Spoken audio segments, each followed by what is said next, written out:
நன்றி உரை முடிஞ்சிடும்.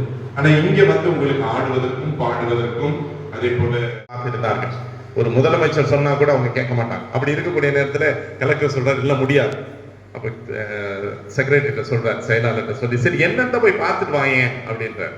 அப்ப அவர் போய் கேட்கும் போது இன்னும் எலக்ட்ரிக் வேலை எல்லாம் முடியவே இல்லை, இப்ப பாதியில நான் எப்படி பர்மிஷன் கொடுக்க முடியும், அதனால எல்லா வேலைகளும் முடித்த பிறகுதான் இதற்குரிய உரிமத்தை கொடுக்க முடியும் என்று சொன்னதும் காமராஜர் பாக்குறாரு. ஏன் நான் வரேன்னு சொன்னையா அவர்கிட்ட, கலெக்டர் கிட்ட? ஆமாங்கய்யா, நீங்க சொன்ன பிறகுதான் சொல்றாரு பர்மிஷன் கொடுக்க முடியாது. வேற முதலமைச்சர்லாம் தான் என்ன இருந்திருக்கும், அந்த அன்னைக்கே மாவட்ட ஆட்சியாளரை வேலை போகாது, மாவட்ட ஆட்சியாளரை இடமாற்றம் செய்திருப்பார்கள். சரிங்களா?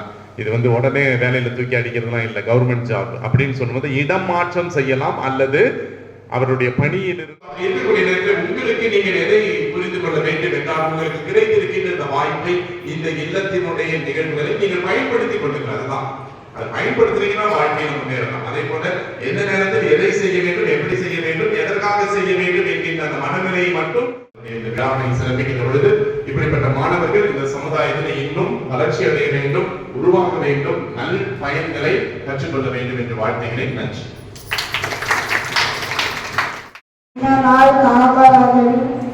ஆட்சி காலம் தமிழன் பொற்காலம் என்று அழைக்கப்படும். காமராஜர் அவர்கள் 1970 ஆம் ஆண்டு அக்டோபர் 2ஆம் தேதி மறைந்தார் என்று